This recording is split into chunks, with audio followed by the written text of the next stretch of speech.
다음으로 스플라이트 설정 액션과 스플라이트 변경 액션을 이용해서 간단한 스플라이트를 제어하는 예제를 만들어 보겠습니다. 오른쪽 상단 창을 보시면 SPR_P_STOP라는 이름을 가진 스플라이트가 있어요. 여기서 에디트 스플라이트를 눌러보면 두 장의 스플라이트를 이용해서 캐릭터가 가만히 서 있는 애니메이션 스플라이트가 한 장이 있다는 걸 알 수가 있죠. 그리고 왼쪽으로 와보면 SPR_P_Right라는 이름을 가진 스플라이트가 있어요. 에디트 스플라이트를 눌러보면 4장의 스플라이트가 애니메이션으로 만들어져서 캐릭터가 오른쪽으로 뛰고 있는 스플라이트 애니메이션이 만들어져 있죠. 이 두 가지의 스플라이트 애니메이션을 OBJ 플레이어라는 오브젝트가 제어를 한다면 이렇게 이야기할 수 있겠죠. 키보드를 아무것도 누르지 않은 상태에서는 캐릭터가 가만히 서 있고, 키보드 오른쪽 방향키를 눌렀을 때는 오른쪽으로 뜁니다. 그리고 왼쪽 방향키를 누르면 왼쪽으로 뛰고, 키보드를 다시 떼면 제자리에 서 있는다. 이런 하나의 오브젝트의 흐름을 만들 수가 있을 거 아니에요. 그러면 그런 오브젝트의 흐름을 만들어 보겠습니다. 방금 제가 이야기한 스플라이트의 흐름을 만들기 위해서는 처음에 있어야 할 모습을 잡아줘야 되잖아요. 왜냐하면 오브젝트는 실체가 없으니까요. 그래서 처음에 있어야 할 모습이 SPR_P_Stop이라는 캐릭터가 가만히 서 있는 모습이겠죠. 그러면 스플라이트를 연결해주는 이 버튼을 눌러서 SPR_P_Stop이라는 스플라이트를 연결해줍니다. 이렇게 실체를 연결한 후 롬으로 이동합니다. 오브젝트 메뉴를 선택하고 롬에 배치해야 할 오브젝트를 선택해서 넣어줍니다. 그러면 이렇게 롬에 캐릭터가 처음에 있어야 할 모습으로 이렇게 배치가 된 거죠. 그 다음에 오브젝트로 다시 이동해서 어드 이벤트를 눌러서 키보드 누르는 중을 선택해서 레프트를 선택합니다. 그리고 좌표 점프를 선택해서 -5 현재 기준을 체크합니다. 그리고 확인을 누르고 다시 이벤트를 눌러서 키보드 누르는 중을 선택해서 오른쪽 방향키를 선택합니다. 그리고 좌표 점프를 다시 선택해서 오른쪽으로 5만큼 현재 기준을 체크해서 오른쪽으로 이동한다라는 그 액션을 만들어줍니다. 그러면 왼쪽 키보드를 눌렀을 때 5만큼 빠진 수치로 X축으로 이동한다라는 이 오브젝트의 흐름이 만들어지고요. 오른쪽 방향키를 눌렀을 때 X축으로 5만큼 더해지면서 오른쪽으로 이동하는 이 오브젝트의 흐름이 하나 만들어졌어요.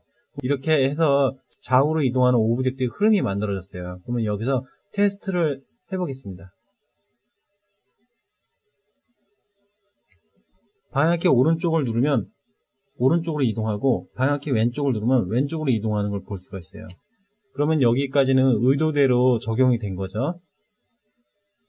좌우 방향키를 누르면 캐릭터가 좌우로 이동되는 것까지 구현이 되었습니다. 그런데 스플라이트를 제어하지 않아서 좌우 이동이 되게 어색하게 나오고 있는데요. 지금부터 스플라이트 제어를 해보겠습니다. 왼쪽 방향키를 누르는 중을 선택해서 스플라이트 변경 액션을 선택해줍니다. 그러면 이렇게 액션 창이 뜨는데요. 첫 번째 옵션 창인 버튼을 클릭해서 SPR_P_Right라는 스플라이트를 선택해줍니다. 그리고 애니메이션 속도를 정해야 되는데요. 애니메이션 속도는 0에서 1까지 정할 수가 있다고 했잖아요. 근데 1은 최고 빠른 애니메이션 속도라고 제가 얘기했죠. 그럼 당연히 여기다 1이라고 입력되어 있으면 스피드가 제일 빨리 움직이니까 엄청 빠르게 스플라이트가 움직일 거 아니에요. 그러면 어색하게 나올 테니까 여기 수치를 0.3 정도로 입력할게요. 그리고 확인을 누릅니다. 그럼 오른쪽 방향키 누르는 중 이벤트를 선택해서 스플라이트 변경 액션을 선택해 줍니다. 그러면 여기도 똑같이 스플라이트를 불러와 줍니다. SPR_P_Right를 선택해 줍니다. 그러면 당연히 여기도 애니메이션 속도를 0.3으로 줄여줍니다. 그리고 확인을 눌러줍니다. 이렇게 설정을 하면 왼쪽 키보드를 누르는 중일 때 왼쪽으로 5만큼 이동하면서 오른쪽 방향으로 뛰고 있는 캐릭터 장면이 0.3이라는 스피드로 표현됩니다. 그리고 오른쪽 방향키를 누르는 중일 때 0.5만큼 오른쪽으로 이동하면서 오른쪽으로 뛰고 있는 캐릭터 스플라이트로 변경되면서 0.3이라는 속도로 이동합니다 라고 이렇게 오브젝트의 흐름이 만들어졌죠. 그러면 테스트를 통해서 어떻게 움직이는지 확인해 보겠습니다. 그럼 방향키를 눌러보면 이렇게 이동하다가 방향키를 떼면 오른쪽으로 움직이는 장면이 나와요. 그러면 왼쪽 방향키를 누르면 왼쪽으로 이동하다가 방향키를 띄면 이렇게 뛰는 장면이 나와요. 이렇게 테스트를 해보니까 스플라이트가 적용이 됐지만 이상하게 적용이 됐다라는 느낌이 딱 오잖아요. 그러면 그 부분에 대해서 수정해 보겠습니다. 첫 번째로 이렇게 뛰면 스플라이트가 가만히 있는 이 상황을 먼저 해결해 보겠습니다. 스플라이트 변경 액션을 선택합니다. 그러면 여기에 메뉴가 나오잖아요. 이 메뉴 중에 두 번째 메뉴, 이 메뉴가 설정이 잘못돼서 캐릭터가 가만히 뛰는 장면으로 출력되는 거예요.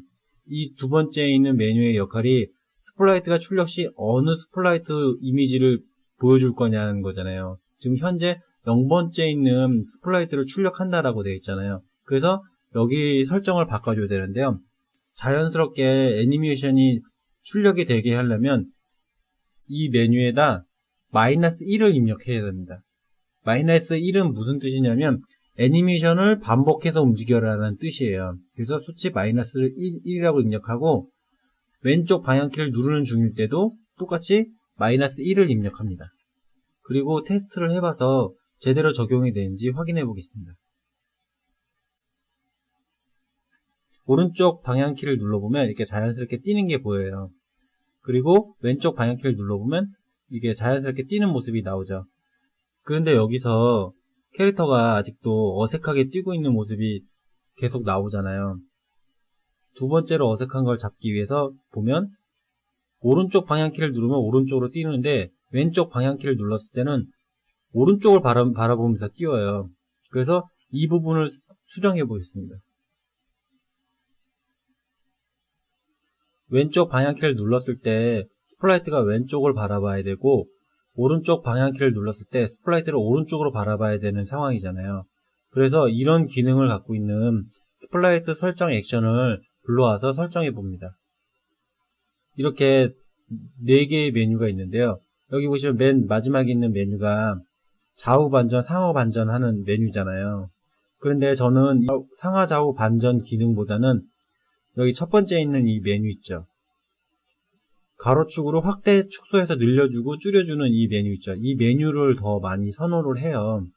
그래서 이 네 번째에 있는 좌우 반전 메뉴를 쓰지 않고 첫 번째에 있는 이 가로축으로 확대, 축소 늘려주는 메뉴로 사용해서 스플라이트 이미지를 좌우 반전을 시켜 보겠습니다. 그러면 여기다가 수치를 입력해야 되는데요. 여기다가 -1을 입력하면 스플라이트가 왼쪽을 쳐다보고요. 그냥 1을 입력하면 오른쪽을 쳐다봐요. 그렇다면 지금 현재 왼쪽 방향키를 누르는 중에 이 액션이 들어있는 거잖아요. 그래서 -1이라고 입력하고요. 확인을 누릅니다. 그리고 오른쪽 방향키를 누르는 중을 선택해서 스플라이트 설정 액션을 불러옵니다. 그러면 여기는 수정할 필요 없이 그냥 1이라는 기본 수치로 입력하면 되겠죠? 저는 확인을 누르고 스플라이트가 제대로 적용되는지 확인을 해보겠습니다. 오른쪽 방향키를 누르면 오른쪽으로 이렇게 자연스럽게 뜁니다. 그리고 왼쪽 방향키를 누르면 왼쪽으로 이렇게 뛰는 걸 볼 수가 있어요. 그러면 이제 그 다음 어색한 부분을 이제 이야기하자면 캐릭터가 좌우로 뛰면서 키보드를 뗐을 때 제자리에 서 있는 모습이 나와야 되잖아요. 근데 제자리에 서 있지 않고 계속 뛰는 장면이 나와요. 그래서 그거에 대해서 수정해 보겠습니다. 현재 오브젝트의 흐름은 왼쪽 키보드를 눌렀을 때 왼쪽으로 5만큼 이동하면서 뛰는 스플라이트가 출력되면서 왼쪽으로 바라봐라 이렇게 되어 있고 오른쪽 방향키를 눌렀을 때 오른쪽으로 이동하면서 뛰는 스플라이트가 출력되면서 스플라이트는 오른쪽으로 바라봐라 이런 오브젝트 흐름이 만들어져 있는 상태잖아요. 그런데 여기서 이 흐름에서 빠진 부분이 키보드를 뗐을 때 어떻게 해라는 행동이 없잖아요. 그러다 보니까 마지막에 실행됐던 액션이 계속 실행이 되는 거예요. 그러면 이제 키보드를 뗐을 때 캐릭터가 제자리에 서 있는 모습을 구현해 보겠습니다. 이벤트를 눌러서 키보드 뗐을 때를 선택합니다. 그리고 왼쪽 방향키를 선택합니다. 그러면은 왼쪽 키보드를 누르는 중은 이거고, 왼쪽 키보드를 뗐을 때 이 안에 있는 액션이 실행되는 거겠죠? 그러면 왼쪽 키보드를 누르는 중일 때 뛰는 장면이잖아요. 당연히 왼쪽 키보드를 뗐을 때는 제자리에 서 있는 스플라이트를 출력해야겠죠? 그러면은 스플라이트 변경 액션을 불러와서 스플라이트를 변경해주는 버튼을 클릭해서 제자리에 서 있는 스플라이트를 선택합니다. 당연히 속도도 알맞은 수치로 입력해야겠죠? 0.3으로 입력할게요. 그리고 두 번째에 있는 이 메뉴도 바꿔줘야겠죠? 왜냐하면 수치 0으로 입력되어 있어서 스플라이트가 첫 번째 것만 출력되게 만들어졌잖아요. 애니메이션이면 마이너스 1을 입력해야 애니메이션이 반복으로 나오게 되는 거니까요. 그래서 이렇게 설정하고 확인을 누릅니다. 이렇게 설정된 액션을 한번 클릭하고 마우스 오른쪽 버튼을 눌러서 복사하기를 합니다. 그리고 이벤트를 눌러서 키보드 뗐을 때를 선택해서 오른쪽 버튼을 선택합니다. 그러면 오른쪽 버튼을 뗐을 때 액션 창에다 마우스 오른쪽 버튼을 눌러서 붙여넣기를 합니다. 그러면 이렇게 왼쪽 버튼을 눌렀을 때랑 오른쪽 버튼을 눌렀을 때랑 이렇게 가만히 서 있는 스플레이트가 이렇게 출력이 되겠죠. 그러면 테스트를 통해서 키보드를 뗐을 때 캐릭터가 제자리에 서 있는지 확인해 보겠습니다. 오른쪽 방향키를 누르면 오른쪽으로 띄워집니다. 그리고 키보드를 놓으면 이게 제자리에 서 있는 걸 볼 수가 있죠. 그러면 왼쪽 키보드를 누르면 이렇게 자연스럽게 왼쪽으로 뛰다가 키보드를 놓으면 이렇게 제자리에 서 있는 모습이 보입니다. 그러면 이렇게 자연스럽게 걷는 모습이 되는데 여기서 어색한 부분 한 가지가 보이죠? 뭐냐면 테스트를 초기화해서 처음 모습을 돌아가 보겠습니다. 돌아가 보면 처음에 게임이 시작할 때 캐릭터가 너무 빠르게 움직이는 걸 볼 수가 있어요. 이런 모습을 수정해 보겠습니다. 테스트를 해봤을 때 스플라이트가 엄청 빠르게 움직였잖아요. 그렇게 엄청 빠르게 움직이는 이유는 오브젝트의 초기 환경 설정을 하지 않아서 그런 건데요. 오브젝트의 초기 환경 설정을 하는 곳은 생성 이벤트에서 합니다. 그래서 이벤트를 눌러서 생성 이벤트를 선택합니다. 그런 다음에 이 액션 창에 오브젝트의 초기 환경 설정을 해줘야 되는데요. 컨트롤 메뉴에 변수를 선택합니다. 그러면 이렇게 입력란이 두 곳이 나오는데요. 이 첫 번째 입력란에다가 IMAGE_SPEED라고 적고 두 번째 수치를 입력하는 란에 0.3이라고 입력할게요. 이 변수 액션은 앞으로 배우겠지만 수치를 입력하는 방법이 이 변수를 입력해야 하기 때문에 제가 이렇게 입력을 했는데요. 지금 이게 이미징 스피드라고 함수예요. 게임메이커 스튜디오에서 약속된 명령어인데요. 이거는 이해할 필요가 아직은 없어요. 앞으로 차후 나올 내용이니까 지금은 생성 이벤트가 무엇을 한다 정도만 이해하시면 충분히 이해하신 거라고 보셔도 돼요. 그래서 확인을 누릅니다. 그러면 테스트를 통해서 스플라이트가 제대로 움직이는지 확인해 보겠습니다. 테스트 창이 이렇게 활성화가 되면서 스플라이트가 제대로 이렇게 출력이 되는 걸 볼 수가 있어요. 방향키 오른쪽 키를 누르면 이렇게 뛰고 왼쪽 키를 누르면 이렇게 뛰고 당연히 뗐을 때 자연스럽게 정지한 상태가 되죠. 이렇게 스플라이트를 자연스럽게 제어할 수 있는 방법에 대해서 배워봤습니다. 그리고 여기서 스플라이트 기능 하나 더 추가적으로 알으셔야 되는데요. 여기 있는 스플라이트를 더블 클릭하면 이렇게 스플라이트 창이 하나 뜨는데요. 여기 이 메뉴 있죠. 여기 있는 이 메뉴를 알으셔야 되는데요. 여기 보시면 X값과 Y값을 입력하는 란이 있어요. 이 X값과 Y값은 여기 미리 보기 화면에 스플라이트가 출력이 되어 있죠. 그래서 이 십자가 모양 있죠. 이 십자가 모양의 중심의 위치를 수치화로 이렇게 표시가 되어 있는 거예요. 그래서 여기서 이렇게 드래그를 해보면 이렇게 수치가 변하는 걸 볼 수가 있어요. 메뉴의 역할은 뭐냐면 스플라이트의 중심점을 잡아주는 역할을 해요. 그럼 중심점은 무엇이냐면 스플라이트가 회전하거나 아니면은 좌우로 돌 때 어느 기준선으로 회전을 하고 좌우 반전을 할 거냐라는 거예요. 이 원점이라는 중심선을 기준으로 좌우 반전을 하는 거죠. 이거는 예제를 통해서 보시는 게 더 빠를 것 같아요. 여기 보시면 오른쪽으로 뛰는 스플라이트의 중심점은 28, 36이죠.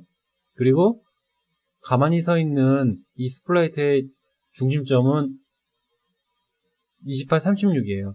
둘이 같으니까 이 스플라이트에서 이 스플라이트로 변경할 때 중앙에서 변경하니까 갑자기 확 어디로 뛰어 넘어가거나 하진 않을 거 아니에요. 여기서 만약에 뛰는 스플라이트를 중심점을 X축을 0, Y축을 0으로 만들어 버리면 중심점이 둘이 틀어지잖아요. 그래서 이 틀어졌을 때 어떻게 화면에 출력되는지 테스트를 통해서 알아보겠습니다. 오른쪽 방향키를 눌러보겠습니다. 눌러보면 이게 캐릭터가 갑자기 아래로 꺼지는 걸 볼 수가 있어요. 그리고 키보드를 떼면 다시 위로 확 올라오고요. 이렇게 올라오는 이유는 원점이라는 중심점이 안 맞아가지고 지금 이런 형태가 나오는 거거든요. 이 스플라이트를 출력할 때 이 중심선을 기준으로 이 중심으로 스플라이트를 출력을 해줘요, 화면에. 그런데 서로 중심점이 안 맞아서 이 중심점을 기준으로 스플라이트를 출력하다 보니까 서로 엇나가게 나오게 되는 거겠죠. 그래서 이 중심점을 맞추는 게 굉장히 중요한데요. 이 버튼을 누르면 이 스플라이트 크기의 중심점으로 맞춰주는 역할을 하는데요. 여기서 몇 가지 알아두시면 좋을 점이 뭐냐면 이렇게 캐릭터 스플라이트 같은 거는 제자리에 서 있는 스플라이트 크기와 이렇게 뛰는 스플라이트 크기, 또 뭐 총을 쏘는 스플라이트 크기, 앉아있는 스플라이트 크기, 여러 개의 행동 패턴들이 나올 거 아니에요. 그 행동 패턴들의 스플라이트 크기는 동일하면 좋아요. 동일하지 않으면은 다른 데서 오류를 일으킬 가능성이 높거든요. 그래서 캐릭터 스플라이트는 웬만하면 동일한 크기로 만든다. 그거고요. 또 하나는 여기 보시면 이 가로 세로 크기의 픽셀 수가 나와 있잖아요. 이 픽셀 수가 웬만하면 짝수로 가는 게 좋아요. 왜냐하면 이 중심선을 나눌 때 나누기 2로 해서 나눠지잖아요. 그래야 딱 반이 나오잖아요. 그래서 짝수로 만들어주는 게 좋아요. 이거는 뭐 절대치라는 얘기보다는 그렇게 했을 때 미세하게 솔리드 같은 거에 충돌 같은 게 안 일어날 가능성이 높거든요. 그래서 이 원점이라는 옵션도 경험을 통해서 잘 활용하시면 게임 만드는 데 도움이 될 것입니다. 이렇게 해서 스플라이트 액션 활용하기 강좌가 끝났는데요. 다소 어려운 강좌였을 거라고 생각합니다. 하지만 오늘 강좌의 내용을 이해하시면 게임 메이커 스튜디오라는 프로그램이 어떤 형태로 그래픽을 표현되는지 알 수 있을 것입니다. 그럼 다음 강좌에서 뵙겠습니다. 수고하셨습니다.